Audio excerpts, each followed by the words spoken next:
On August 10th, this channel exclusively leaked that AMD was preparing FSR 3 for an imminent launch. And well, back then, I didn't have much more to confirm besides the fact that it was coming soon. That confirmation that it was coming anytime soon at all was enough to get a lot of websites talking about it, and I think the reasons are obvious. This thing, FSR 3, was announced over 9 months ago, and so far there has been no updates on this. It's long overdue, not just for a teaser or something, but for a release. And I think a lot of people have been waiting eagerly for it for, well, really for too long. And so today I am excited to say that I have more sources confirming this. And while I definitely trusted that initial source that tipped me off, it's always good to have more people saying the same thing before you double down on any one piece of information. And that one of those new sources actually is Nvidia themselves. I'm sorry, but all of a sudden, Team Green is putting out all of these announcements like DLSS 3.5 before they really have that much to show with it.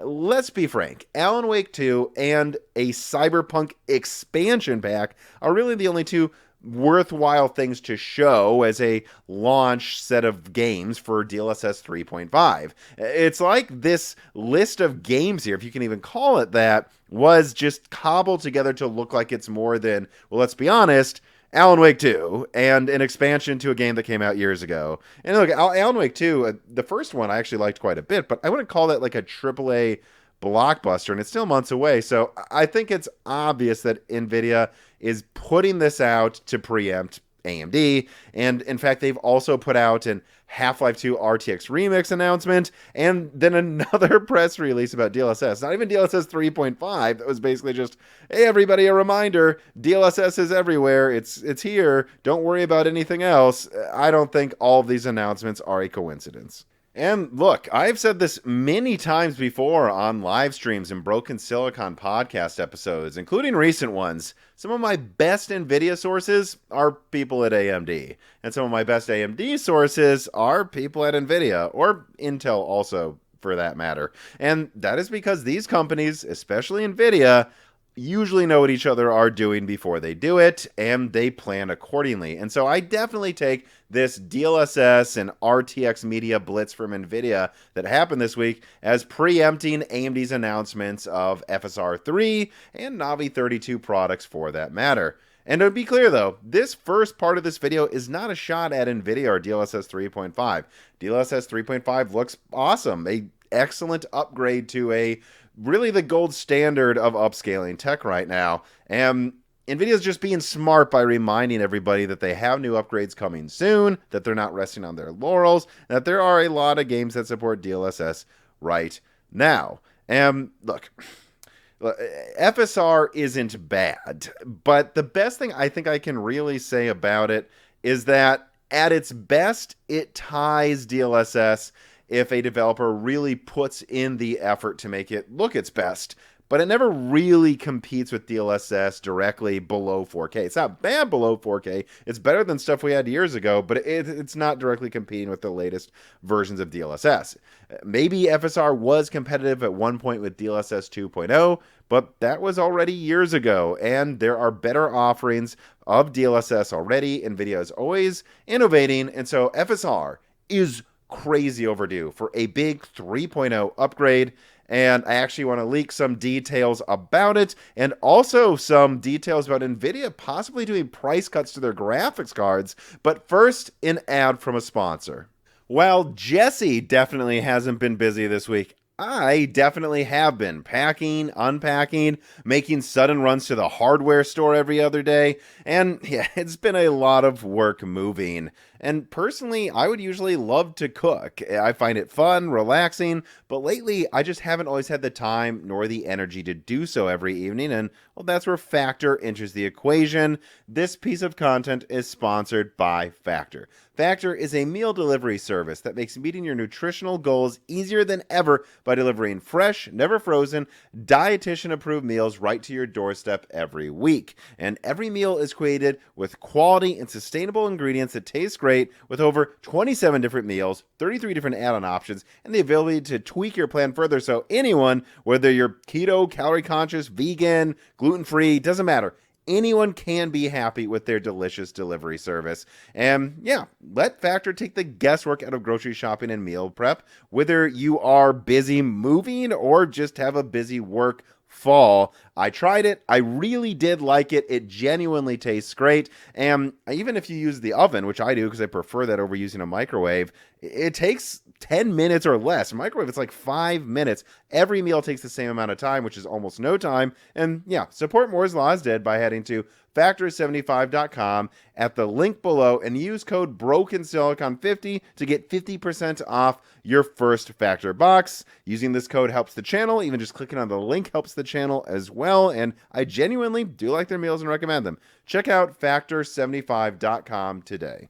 All right, let's get right to it. What I can update you all on today regarding FSR 3 is that it isn't just a couple of my best sources saying it's coming soon. It now sounds like, if I put this quote on screen, that if you work at AMD, people are talking about it over lunch, in whispers before meetings start, just all the time. This thing has a lot of buzz being generated around it. It is definitely coming soon, almost certainly this quarter, and you should expect at least a teaser at Gamescom or right after Gamescom. But unfortunately, I don't have much else to say besides that. And it's actually interesting to note how few details are being spoken about right now from my sources, besides the fact that AMD wants to get it out very soon and that it's almost ready. From what I hear, that there are placements in the driver already to just drop it in when they're ready to flip the switch on it. So they have the preparation and the groundwork there. But besides that, it kind of to me sounds like that eventually FSR 3, maybe then it will be called 4.0 in like 6 months or something, is going to get some kind of an update to leverage the AI hardware in RDNA 3 for exclusive upgrades to image quality for RDNA 3 products. That sounds like it's coming eventually, but it also sounds like AMD isn't sure that they'll have that type of thing ready for the base version of FSR 3, and that they're not quite sure how to market and position FSR 3. So I think what we're going to see is rumblings, teasers, and hopefully some more details about it, but that they're not quite ready to do the overall presentation. Now, I could be very wrong about that, though. I say probably. There is, of course, a chance here that AMD is just that much better at clamping down on leaks. And so a lot of my contacts may know it's coming, but they don't know more than that just because, well, AMD just doesn't want anyone to know more about it. I think that's a real possibility. But that is just a possibility. And if the other option is what's going on, that option being that AMD just isn't quite sure how to market it, and they're not that confident it will catch up to Nvidia yet, I think that's just a major issue here for both AMD's enthusiast and actually more so their low end. You see, in the low end, when you're actually maybe gaming in 1080p or 1440p, DLSS has a major image quality advantage. And then in the enthusiast segment, it's of course also an issue because, well, if you want to buy the best, you're going to want the best of everything. The best ray tracing, the best image upscaling tech. You're not going to spend thousands of dollars and then go, yeah, I'll just skimp on the features. You already got that much money. You are probably going to be willing, or a lot of people have proven they will for the 4090, be willing to spend that little bit extra so that it's not just a bit better in raster for more money, it's also better at everything else. And this enthusiast deficit in FSR versus DLSS performance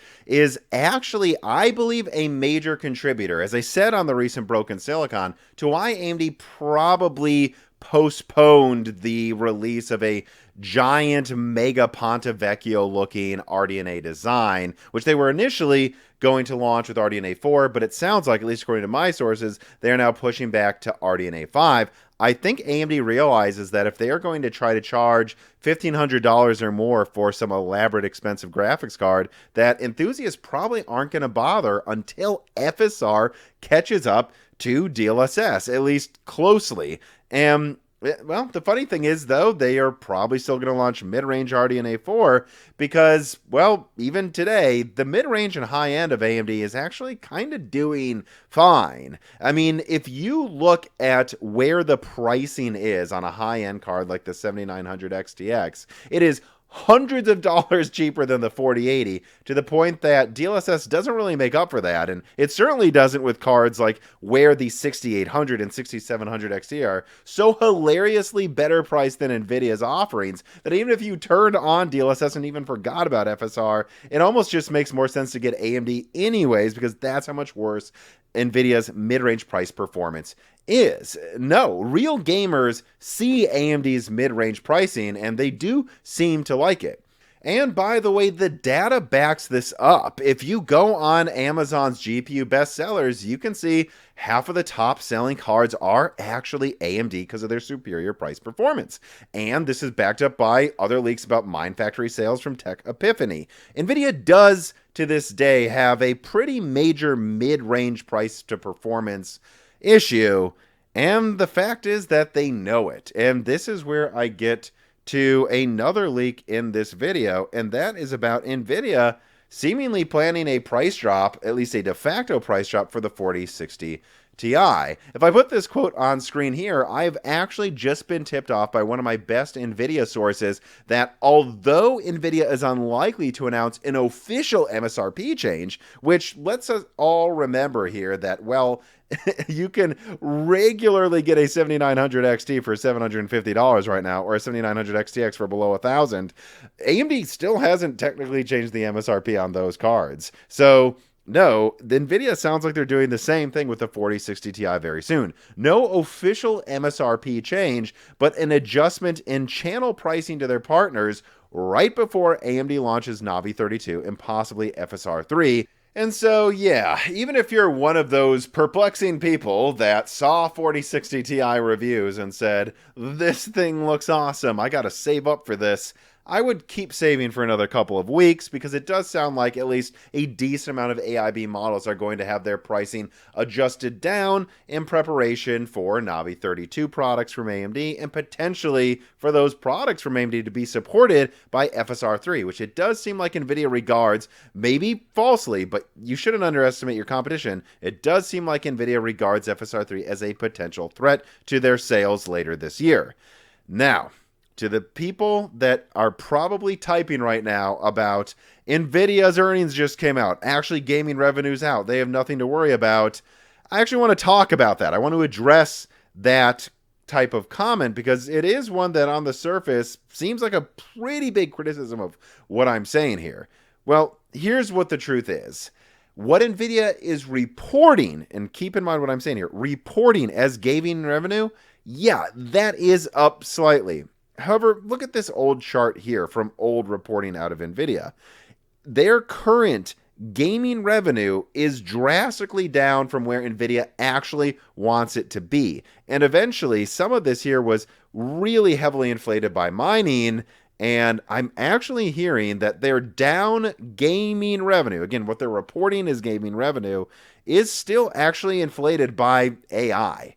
I can't tell you how many contacts I have in retail have mentioned to me that half of the people buying 4090s have said they're buying them for AI research, and that to a way lesser extent, there is some people buying 4080s because it has 16 gigabytes of RAM. But that's the problem, right? As you go down the Lovelace stack, you go down in VRAM capacity, and AI loves VRAM, and it is a major issue for Nvidia's mid-range and especially low-end sales right now. I mean, heck, I wouldn't be surprised actually if half of those 3060s that we see topping the charts on Amazon are actually to budget AI researchers, because they actually have 12 gigabytes of VRAM in an Nvidia product for a somewhat reasonable price. And actually, here's another interesting tidbit here that I want to bring up. I don't have any direct quotes to show on screen for this, but I've heard this from multiple people now, actually for months, and again from one of my best contacts recently, that they believe a lot of the 4060 and 4060 Ti sales in China, especially the 4060 Ti 16 gigabyte sales, are actually the CCP stockpiling SSDs, power supplies, and Nvidia cards that could be used for AI or other work in the future in case something happens with Western relations in the next couple of years. You can guess what that would be that could blow up. Well, yeah, so if you're wondering why sales get reported as being really good in China right now for Nvidia, A lot of sales for computer parts are going to China, and those parts are being put in warehouses for a rainy day. And if you don't believe me about what I just said about China stockpiling computer parts, or about the fact that a lot of the Lovelace sales are actually inflated by AI, and even if you keep in mind that they're inflated by AI, they're still down from where they were years ago, well, then I think you're just not using common sense. Nvidia is about to, as I just leaked, drop the price de facto on the 4060 Ti, and you can see things like the 4080, which is somewhat benefited from AI, still selling well below MSRP in the United States right now. Price drops and selling cards below MSRP, those are not the actions of a company that has these products flying off the shelves. I'm just telling you that despite what their earnings say, and their earnings were impressive, but they were impressive because of AI and data center, not because gaming is roaring back. There is a reason Nvidia barely mentioned gaming in their earnings call, and it's because they know it's still lower than they want it to be, despite being inflated, and it's now a tiny part of their actual revenue that's not very good. And Nvidia knows that, well, all those cards that they have actually shipped to the West, they need to sell them eventually, and they know that Navi 32 and FSR 3 could be a big threat, and so, yeah, some of those price drops are coming that I talked about would probably come in recent videos.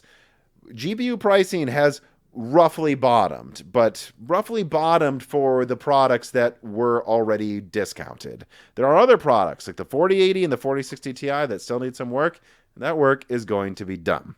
All right, and that is just about it for this video. I mean, I hope you enjoyed it. If you did, make sure you subscribe to Moore's Law is Dead on YouTube. A lot of you aren't subscribed, by the way, I'm told. Like, at least a third or half of you, depending on the month I check. So that really helps us out a lot for multiple reasons that have to do with the algorithm. So please double check that you're subscribed. Double check that you ring the bell button so you don't miss upcoming videos. Hot Chips is coming up, and I actually have like a whole other script done for a big leak as well. So I think you're going to see a lot of content out of this channel in the next 2 weeks as I also try to find time to put this studio together while I keep working. But yeah, also consider supporting us on Patreon. You'll be able to get early ad-free access to Broken Silicon, the ability to ask us questions, the access to premium ad-free content like Die Shrink. And no matter what, though, you made it this far. So just thank you for watching.